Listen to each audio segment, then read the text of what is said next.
Next week, you don't go to Canada. 2 weeks. Next week. Sunday. Okay.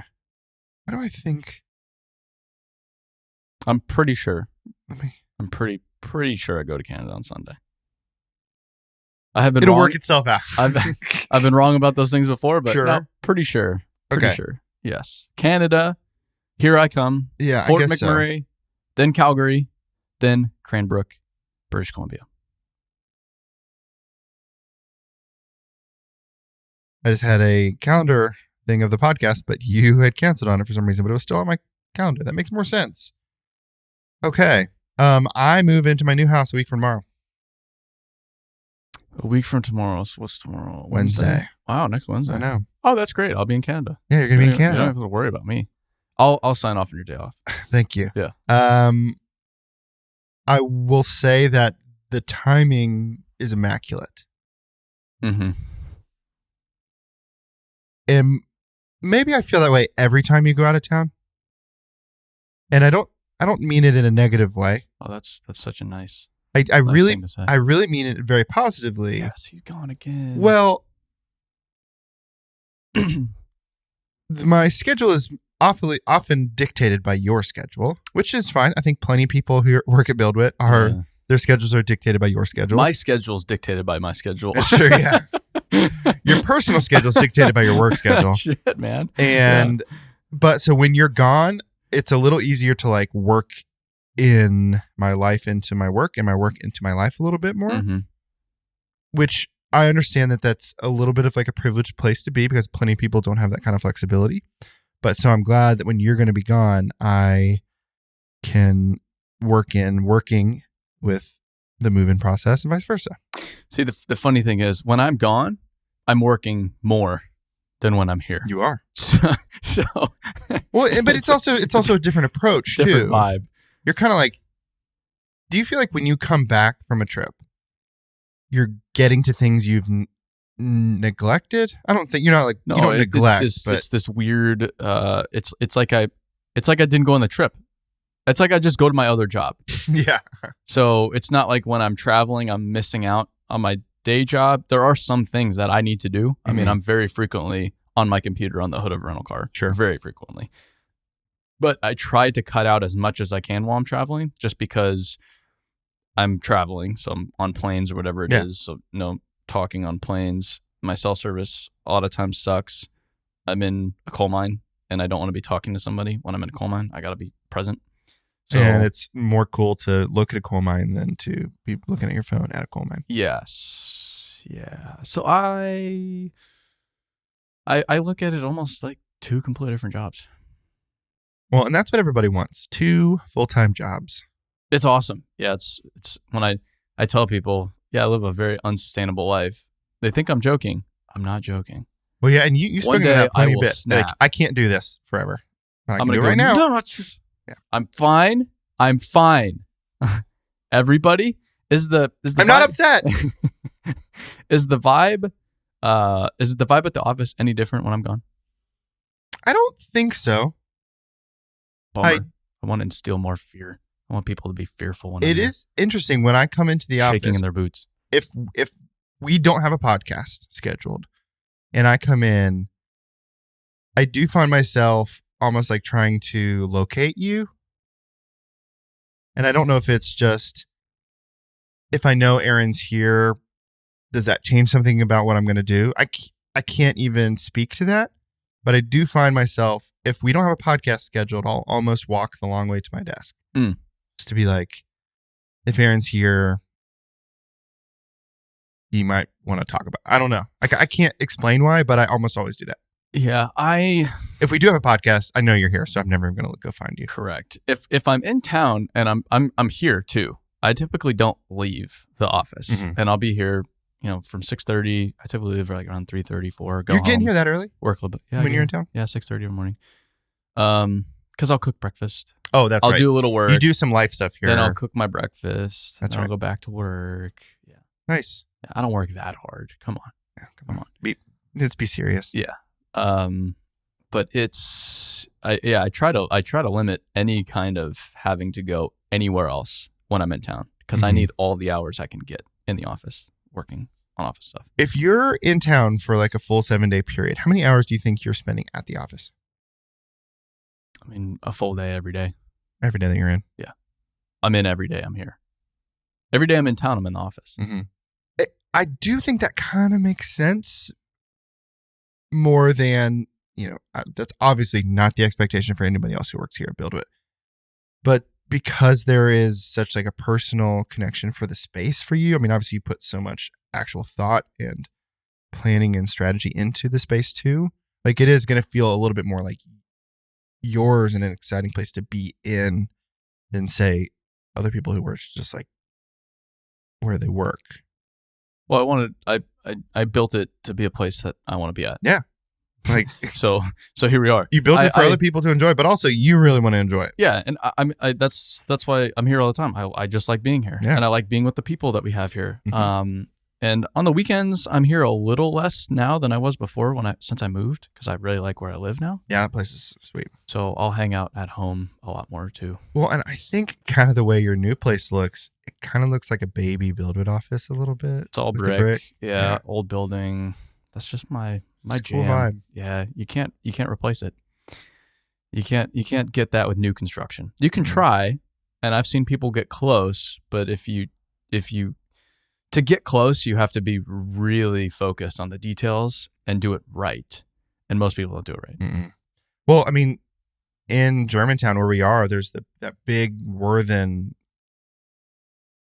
Not even like the Worthen lofts. It's like a bunch of them. Yeah. It's a bunch of different buildings, but they're all really old. They all kind of connect a little bit. I mean, those are high demand places to live. I looked up because of their too. Really old and cool. Mm-hmm. Yeah. You just can't get that with any place. Because the damn apartment developers came in and wrecked everything in town because they're like, you know what? We're just not going to get the dollars per square foot. We need to go build new garbage. So they built new garbage. And they've built a lot of new garbage. That they overcharge for, and people pay for it. Yeah. The rental market in Nashville is not ideal for those needing to rent a place. No, but that's what you get when you're living in a happening place. I would agree. See, everybody complains about economic growth because, the traffic or this and that. But it's like, I didn't see you complaining about your home going up twice in value. Like, or, I'm speaking generally, not no, you but you're correct about myself. But it's like, you've benefited plenty. Yeah. And you're just glossing over all of that, focusing on the downsides when, you've made out pretty well here too. Mm-hmm. So I get it. I get the frustration. But also, it's not like you didn't get anything. Well, yeah. For most people. Some people don't benefit. There are people who, and I guess who I think of in that case are, the folks who essentially get priced out of where they live because like the next round of rent or whatever, it's like, well, the market is so much higher now. So it costs this much to live here now. Yeah. And it's, if you are an owner, I mean, obviously you just don't see that same kind of value growth. That's just part of it. But I'm sure it's very frustrating, folks. Anyway, we don't need to debate the ethics of landlordship here on Dirt Talk. Rent control. Yeah. We just don't have to. It's not rent control talk. It's Dirt Talk. I follow a fake entrepreneurship page that just makes fun of entrepreneurship pages. Oh, love it. It's so funny. Okay, what's it called? Because now I need to know. It's like entrepreneurship. Like you can send it to me next time it pops up. Yeah, it's entrepreneur spelt wrong. Oh, I love it. I'm already in. It's really stupid, but I appreciate it. And one of the running jokes is make sure you tip your landlord for how much they do for you. And I'm like, that's so stupid, but also kind of funny. There's an East Nashville page, and every once in a while somebody will post something that's like, you don't understand how hard landlords have it, and they just get roasted. And it's just so much sarcasm, a lot of comments on like, but what about the landlords? It's like, okay, like you clearly did not read the room when you made this post on here because they get killed every time. Yeah. Make sure you tip your landlord. Make sure to tip your landlord. Yeah. They're doing a lot of work for you, letting you live there. They're doing the Lord's work. Anywho, Dirt Talk. Dirt Talk. BuildWitt. BuildWitt, dirt stuff. Dirt Talk Studios. Welcome back. We're here. I'm Alex Horton. That's Aaron Witt. Yeah. So to go to Canada next week, Canada should be pretty cool. We fly into Fort McMurray, someplace I've always wanted to visit. not high up on the. If you look at like the top 10 places to visit in Canada, I'd be pretty surprised if Fort McMurray made it on that list. Sure. If at all, like There's on no way. any It won't. list. Yeah. There's just no, not the place. However, one of my top places I wanted to visit in Canada because it's one of the biggest mining markets in the world. Mm-hmm. So, what kind of mining do they do there? oil sands. Mm. So the primary product is heavy Canadian crude oil. Then to get it, it's not by drilling, it's by mining because the oil is within the sand. So they mine the sand, they wash the sand, Mm-hmm. and the water separates the oil from the sand. They discard the sand, reclaim the land, and they get oil as a result. That's a much heavier crude oil than a lot of other places in the world. Obviously, you've simplified the process for the sake of the conversation. Yes. But that's even sounds more simple than maybe other ways of getting oil. Yeah, it's much simplified. But other oil, you don't have to mine it. You drill. You drill for and it. you fracture, which is, I mean, the drilling and fracturing process today is wildly advanced. Sure. It's amazing what they're doing. They're drilling way down in the earth vertically, and then they go horizontally even further, and then they deliberately break the line, using charges to bust it open, and then they flush water and sand and a little bit of lubricant down in there at really, really high pressure, and it fractures the rock, and then out comes the gas and oil. It's a wild process. Mm-hmm. This is just big shovels, big trucks, moving dirt.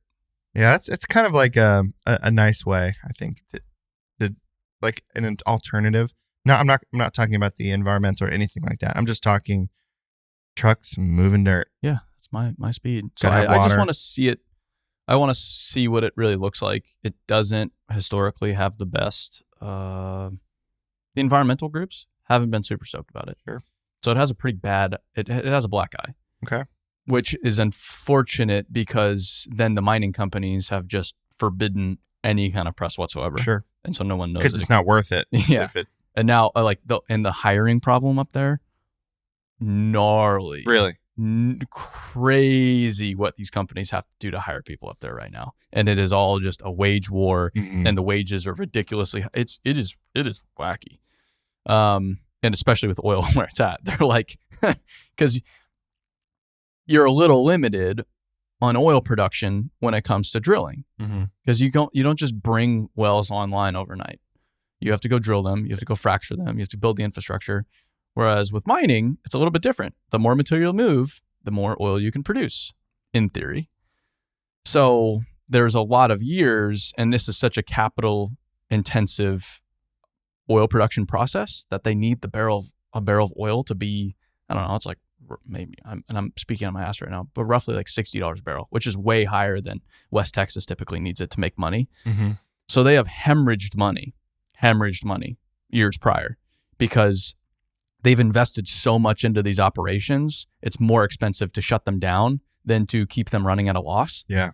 So they've run at a loss for quite a few years. Now they are printing money hand over fist. Okay. So it's like you want to get as much material through the plant as you possibly can, because that means more dollars in your pocket.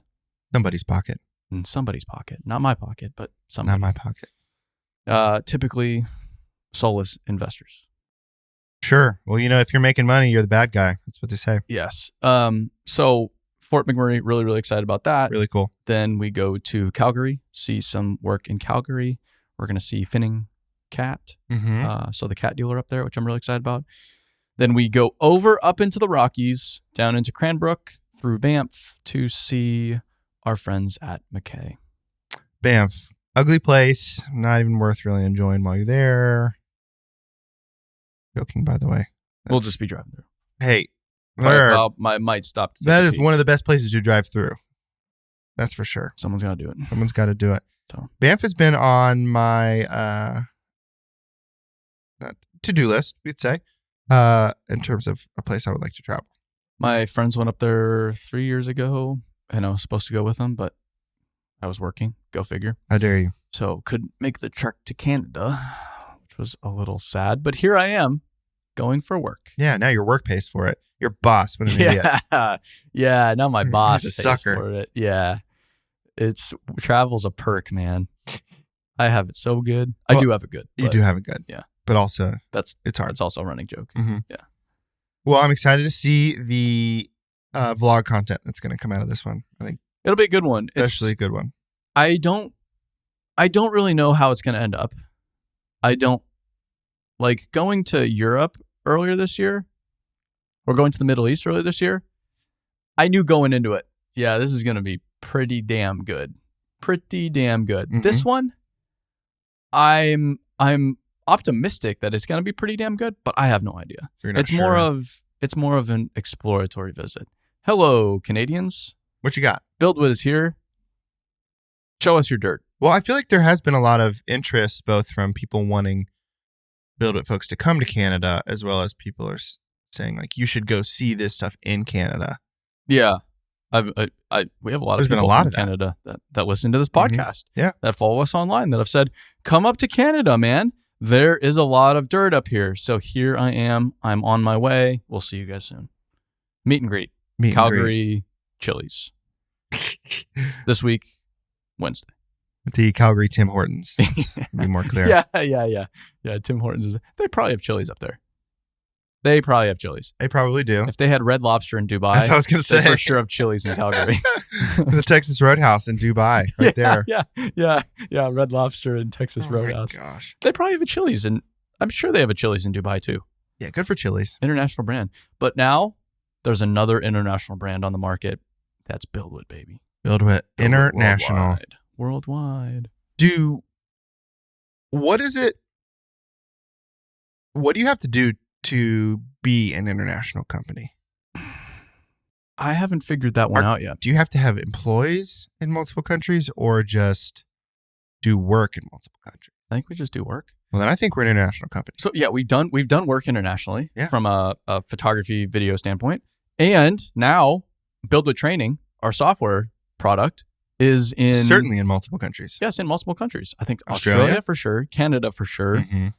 and maybe another country. So we're in at least 3 countries. There's been interest right with the UK. I don't know where we are at the end. Maybe New Zealand. Oh, yeah. All good places. Oh, yeah. So I need to send some teams out to those places, you know? Well, as time comes. Australia, I hope to go out to early next year. Oh, nice. Because they're on the whole opposite season game. Mm-hmm. So winter will be summer there. Go see some summer work. And I've heard summer in Australia is just gorgeous. I've heard it's the worst time to go. Very gnarly. But I'll be there anyway because I love to. I'm a glutton for punishment. And your good friend Jimmy Starbuck lives there. Yeah, to go see Jimmy because he visited me this year. So mm-hmm. It's only right if I go visit Jimmy next year. The problem with Canada and Australia and all these other countries, the more you see, the more there is to see. So I start looking at what I want to go see in Canada and start to realize, oh my word, I can't hit all this. This is a big place, and there's a lot of cool stuff here. So the reality is, it's going to be a lot of trips to actually see what we're hoping to see. Well, that's like when you go on a trip that's multiple cities, and when you get back and you're telling somebody about it, it's like, yeah, I could have done that whole trip just in city A. You know what I mean? Yes. And I think that's pretty typical, not even just with our work, but I think specifically to our work. That's the trouble. That's the most frustrating thing about my life is I like all these people reach out. Hey, come to my job site. Hey, I want to go to all these job sites. That would be amazing. I can't. I would love to go see you in your backhoe. Yeah. And I'm not being sarcastic. I would love to hang out with you in your backhoe. I would want nothing more than that. However, there's all this other stuff out there, and I need to somewhat prioritize it accordingly. But also, there's just only so much time in a day. And there's only so much time in a day. Yeah, that's it. I mean, how it is. So, well, a lot of exciting stuff coming up. I'm excited to hear about that trip. I feel like we'll have some good stuff for the Dirt Talks when you come back. Mm-hmm. I've got a theme for us to chat about here in the Dirt Talk studio today. Right. Ready for it? Yeah. Choo. Theme for today is public work versus private. Ooh. So fun. That's a good one. So we've had on the Dirt Talk podcast plenty of folks who focus on only doing public work. We've had plenty of folks who only do private work, private projects. Mm-hmm. So I guess the most broad question that comes to mind for me is why choose? Or no, actually, before that, do companies typically do both, or is it mostly you kind of pick one or the other? Most companies do both. They do both. Okay. Most. Okay. Yeah. I do. When we're talking to CW Matthews, do they mostly do public works? They do all public work. All public work. Mm-hmm. Okay. When you go up, so the way it typically breaks down is if you are way up a big company, a lot of times you're typically more public work because that's where the multi-billion-dollar projects are. Yeah. You're not going to go build a $1 billion driveway. No. I mean, but what has changed the game a little bit are all these manufacturing plants. So like the TSMC semiconductor plant, that's a $15, $16, $17 billion project in Phoenix, Arizona. And that's private. That's private. Well, the government's kicking in a lot of that. They're not writing a $17 billion check, but don't worry about that. It's lots of jobs. Don't worry about it. Yeah. You taxpayer, you're getting screwed, but don't worry about it. Don't worry about it. Shh. But that's technically, yes, private work. So that has tilted the scales a little bit, and it seems like it's only picking up, especially prompted by COVID, because people have started to recognize we should probably build stuff in our country, because when trade routes get shut down and other countries get shut down, that really screws us over. Yeah. Newsflash. Turns out. So we are ramping up our own production capacity. I think it's overstated. All these plants are fantastic, but it's the manufacturing capacity here is nowhere even close to what it should be. You can't make a dent in that yet. No. So general rule of thumb, the much bigger infrastructure companies are typically public works. Okay. That's where the multi-billion-dollar contracts are.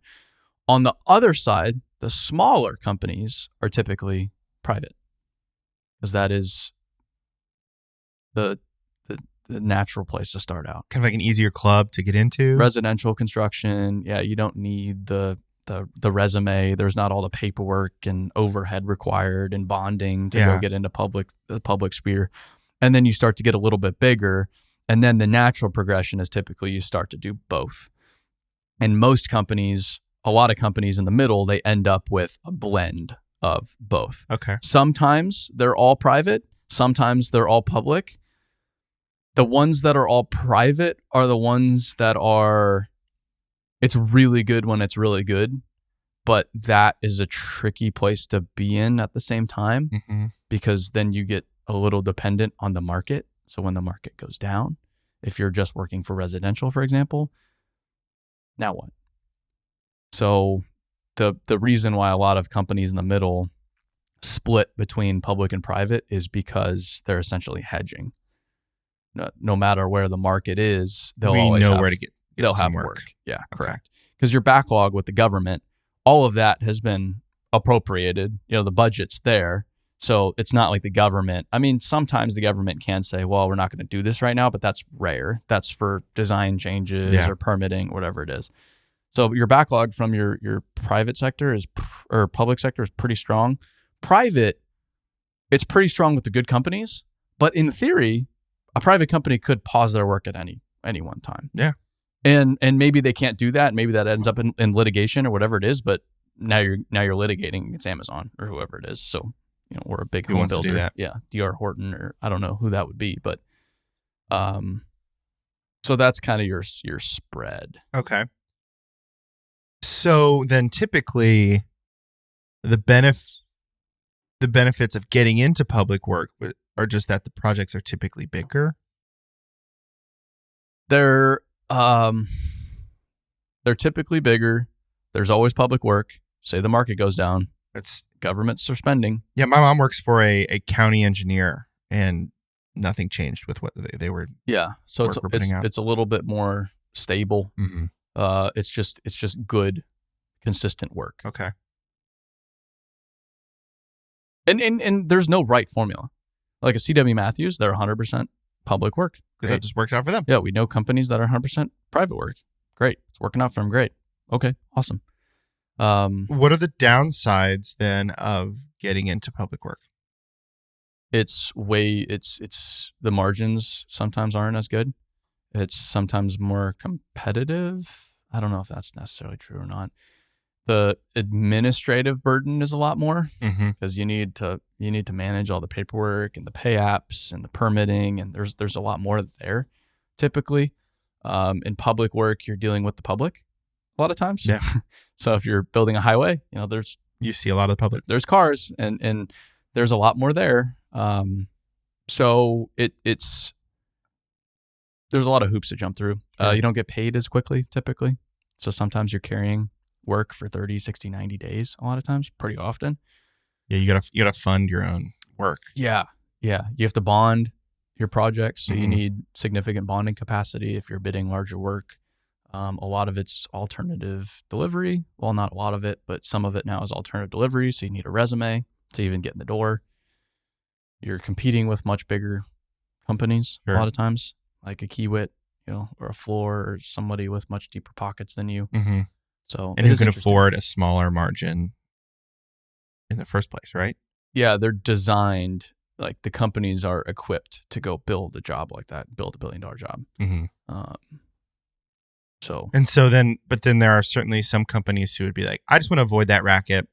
Not for us. Yeah, maybe they have a good thing going in the residential construction world, for example, and they're just going to blow and go. Again, it's every single company has a different formula. Okay. There's no one formula. Oh, if I were a contractor, I would do this. It's all over the board, but typically it's a blend. Typically it's like a 60-40 blend in one of two directions. Like I can get some of this work this way and that works for me, and I can get some of this kind of work this way and that also works for me. And that's just what we do. Yeah. Okay. That's interesting to me. I feel like obviously CW Matthews is one that I thought of when Dan Garcia, who was on Dirt Talk podcast, go listen to that episode, when he was talking about, it is all public work. And I think I just had never really put together that, like, well, at a certain level, most private projects just are not going to be as lucrative as larger public works. Just because. Well, but you have to look at it, revenue does not equal profit. So sure, there's a lot more potential revenue on the public side of things, but the profit's not. Well, it costs so much to do it in the first place. So, and it's almost always low bid. Yeah, and so it's there's a more of an administrative burden there, and the government's not necessarily going to be working with you if things go wrong. So it's just it's a different kind of work. It's a different kind of owner, and then. The world that CW Matthews lives in, they're in a DOT space. So that's kind of the big government. Yeah. But you could go work for a small municipality, doing water line repairs, small, $20,000 job for the government. Or you could be doing job order contracting for the government where, hey, we're going to guarantee you $500,000 worth of work this year. And whenever the government calls you, you go out and fix stuff. Just go do it. There's all different, there's a spectrum of government work, or you can just work for the Army Corps, or you can just work for the water district, or you just work for the power company. There's different tiers to even government work. Fun. Yeah. When you're talking about low bid, basically in public work, you're saying it's almost always low bid, or is low bid straight up? Almost always, except for the really bigger complex projects now. The really bigger complex projects will typically have a design build or construction manager at risk or something else that kind of makes a proposal process. Okay. So it is the price is factored into it, but there's also it's also qualifications based. But most private work is low bid. So here's this road. It's the engineer's estimate is $20 million to go build this road. And here are the plans. Okay, everybody, we're opening the bid on this date. So have it in at this time, this date. And then you submit the bid sheet and you do weeks worth of work, maybe 6 weeks worth of work, 8 weeks worth of work. And 8 other people submit their bids, and the low bid out of 8 is $23 million. Great. So that whoever that contractor is, $23 million, you get the job. Straight up. Yep. And everybody else loses. Is there, with public work, is there a law that sets the low bid thing? Yeah, it's stipulated. Is that federal law? No. I mean, for federal projects, yes. Projects, yeah. okay. Again, you have state projects, you have federal projects. Sometimes state projects are funded federally. Yeah. Okay. There is no. It's different. Every state, every county, every city, everywhere is different. Woof. Okay. Thanks for talking about that. That's interesting to me. Mm-hmm. I don't know if that was at all helpful. Yeah. Just kind of reciting very basic information. That's probably all completely wrong. Well, but I think that I like when we talk about a variety of tiers of information here on the podcast, because you and I are not the experts, but we do bring in a lot of really smart people to the podcast. Mm-hmm. And so I think, our Thursday episodes, it's people who are like typically like right in it, have a lot of like that high level experience and high level information to share. But I find it interesting to have maybe a little lower conversations for people who are just getting into this, but are kind of wanting to learn about, what are some other moving pieces of the dirt world. So. Well, even I live in a really unique place because I get to see both sides of it. Mm-hmm. I get to see the work, and I get to see how the work comes to be on the other side of things. Yeah. But a lot of people out in the field don't understand how the work originates, what the bidding process actually looks like, how long contractors have to carry most of the costs of a project. Yeah. It's wild. You're playing banker the whole time, sometimes tens, hundreds of millions of dollars. And then you get into litigation, and then there's, you said the soil was this, but we started digging and it was actually not that. Yeah. And so who's responsible for this? And there are so many issues and things to consider. And hey, we have to go put our road in here, but the power company won't get their damn poles out of the way. Can you call the power company? Okay, the power company's coming in a month. You're like, a month? So what the hell do we do for a month? And now you're sitting on your hand. It's just nonstop issues. Yeah. Nonstop issues, nonstop coordination, nonstop meetings, the joys, emails and documentation. And then you have to take a picture of everything, in case something does end up in litigation and some lady does walk out her house and say, after you're all done, you cracked my damn sidewalk. What the hell? And then now you have to go dig through the footage of, I hope we have a picture of this damn sidewalk to prove that it was cracked before we got here. Yeah. It's that kind of stuff. That's just crazy. That's just one of the things you got to think about. That's why you gotta have a lot of people doing a lot of different things for projects like that. It takes a lot of people to make a project go. Well, thanks for talking about that. The public work versus private stuff. Interesting to me. Yeah. I got 2 questions for you. Oh, good. First one's from Christopher. This is a very broad question, so we don't have to answer all the pieces. What are the pros and cons of joining a union? I don't know. This is one that's not even worth getting into. Okay. If you're in a union area, go join the union. That's just how it is. If you're not in a union area, don't join the union. Like, that's really as simple as it is. Okay. Like, if you're in Chicago, yeah, you're gonna go join 150. If you're in Phoenix, Arizona, you're gonna be non-union. Like, that's just how it is. That's how it is. And if there's both, go talk to people in both, make that decision for you, what's best for you, and then go run with it. And if one, hey, this isn't right, I actually want to go join the union. Okay, great. Hey, the union's not for me. I'm actually going to go non-union. Great. The us versus them mentality only screws the industry. Mm-hmm. And I am to the point now where it's like, why even talk about what is better? Because it isn't one versus the other. We're all in the dirt world. We're all like together here. Yes. And there's the reality that, yes, the unions are very strong in some areas. Yes, the unions are fantastic in some areas. There's other areas where unions don't exist. And that's fine. Everybody seems to be doing just fine. Yeah. So, you can look at the benefits of union and the apprenticeship and the training, and you're going to have work or so on and so forth. So there are benefits to being union. There are benefits to being non-union. Sure. just weigh the pros and cons. Kind of what works for you, what you need. If you even have the option, which a lot of people don't, it's typically predetermined for you based on your area. But if you have the option, weigh the options, talk to some people, make the decision. If it works out, great. If it doesn't work out, go in the other direction. But it's all the dirt world at the end of the day. Yeah.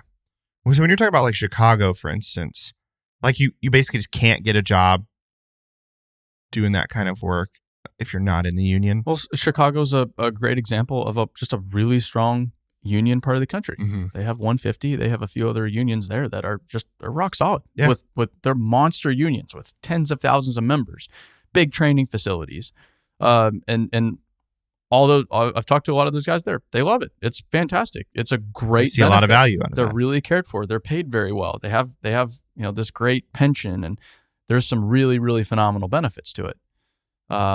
So going non-union, I mean, you can try to go non-union in Chicago, but it's not even worth it because the unions are so strong there. Mm-hmm.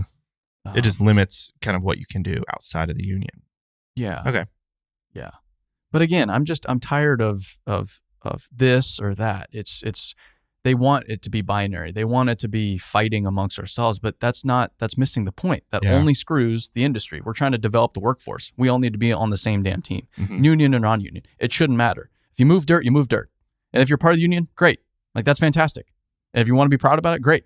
That's one thing the union has done really well. The pride is unmatched. But it's just not worth getting into what's better than the other because in reality, you can't make that distinction for everybody. Everybody's different. Because what's better for you isn't better for me. Everybody's different. Everybody's in a different area. So it's a case by case. Mm-hmm. That's interesting to me. Okay, cool. All right, well, thank you. Thanks, Christopher. Appreciate it. I got one last question. This question kind of made me laugh a little bit. From Joey. He says, has Aaron ever given any thought to holding any offices in government? Local, municipal, city, state, federal, etc.? No, I wouldn't want to touch it with a 10-foot pole, but we've started.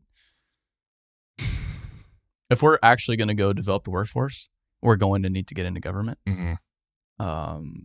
So there will eventually be hires made to focus on the government side of our business. Sure. From a policy standpoint. And if you're talking what's in the strategic interest of a state or federal government, infrastructure is as strategic as it gets. Yeah. And no one has a grip on this workforce problem. So I think what we're bringing to the marketplace is going to be of great strategic importance and interest to local governments, to state governments, to the federal government. And we're going to start to push on that, but we need to get into a position of strength. We need to have some traction before we move further in that direction. So are we going to get involved in government? Absolutely. I think that's the only way we solve this problem. And I think everybody needs to get involved in government right now because it is messed up. But at the same time, I would never. Are we going to run any candidates? Probably not. Yeah. Is there any kind of lobbying being done for infrastructure? Like, I don't even really understand. So much. Yeah. What do you think the infrastructure bill was? Do you think that just magically appeared? No, but I guess my Hell no. curiosity is that any of the lobbying that's currently being done for infrastructure, for like things that directly affect the dirt world as we talk about it, who is really like to benefit in the current model of like, who's lobbying? Can you speak to that at all? I just like wonder, like with the infrastructure bill, obviously, like if it was truly all just infrastructure, that benefits the dirt world, but like a lot of it is not directly infrastructure. First and foremost, politicians, and then the lobbyists. They're the ones that benefit the most, frankly. Yeah, it's I can't stand that part of the government. It's just so frustrating. And then the contractors getting the contracts, and then the local, and then the people of eventually the recipients of the infrastructure, because that's what infrastructure should be for. It should be for the well-being of the communities, not for self-serving interest. The problem is we could spend as much as we want on infrastructure, but we don't have the capacity to build the infrastructure. So all of this is let's spend more. But that's not the problem right now. You have DOTs pausing billions of dollars in infrastructure spending because they're not confident the work is actually going to get done. They don't have anywhere to spend the money in a way that they know it'll work. But they have the money to spend, but they're just, great, if we put this out to bid, somebody's going to bid on it. But you need multiple contractors bidding on it. But the multiple contractors can't. They don't have the capacity right now. They have record high backlog, and they're slogging through it right now. So we need to think more critically from a policy standpoint on how we develop the workforce. Because if we don't figure this out, the whole country is screwed. The whole country. Everybody. Everybody. Last time I checked, all politicians like to take shit and like to have it go away. That doesn't happen without the... They like to flip those lights on when they walk into the office. They like to flip the lights on. They like to use the internet. They like to drive places, fly places. None of that happens without infrastructure. We're messing around right now. And there needs to be something seriously put in place from a policy standpoint to start reversing that direction. The reason why the colleges are so strong is because of the federal aid program. That was an unlimited tap that was turned on to the college higher education industry, and they've taken full advantage of it. I don't blame them. As they should. But how long does that go on for? Trillions of dollars in debt that's just completely outstanding with no plan for it on how it's actually going to get repaid. You can never discharge it. The only kind of debt you can never get rid of, which is wild. So you just have all of this potential debt probably never going to get, like, at what point does that get solved? Like, at what point do we actually incentivize people to go get trades, go pursue trades and go create real skills, and even just like even the scales a little bit, because it's so favored in that one direction because the federal government has backed the student loan system. And that's not the whole reason. I'm painting with a very broad brush here, but you offer $1 trillion in money. Well, no shit, you're going to start to completely sway things in that direction. Woof. A lot of government talk on this episode of Dirt Talk. It's, the government is the industry's biggest customer. Yep. Which I think is great. I want the government building the roads. Yeah, should be spending a lot on infrastructure. Yeah, I don't want to have to pay every time I have to drive out of my driveway. Nope, sorry. You have a toll at the end of your driveway? Yeah, swipe your card to get onto this road. Man. I like that it is a public, utilities should be public. Yeah. They should be a public service. But it's also really broken and really flawed, and there's a lot of corruption. Well, and like you said, to make the dirt road a better place, that's certainly a place that we will enter into in the future. But we're focused on kind of what we're doing right now too. Yeah, but we don't make the dirt road a better place without getting involved in government. It's just not going to happen. Well said. Well, thanks, Joey, for that. Short answer: Aaron is not going to run for office. Plus, your whole life's already on the internet anyway. The vetting process would be easy. Yeah. Vetting in the opposite direction. Ooh, shoot. We do not want this guy. Yeah.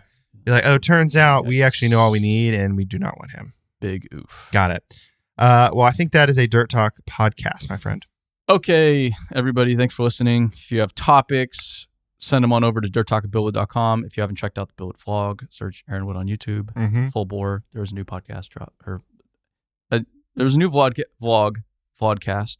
There was a new vlog published today about, it was about a speaking gig. Oh, yeah. But I just saw one. They were working on Reading Anthracite just out there, 60/20, Dragline, all kinds of cool. Stays cool. Stays good. So with that, thanks for listening, everybody. We'll see you on the next one. Stay dirty.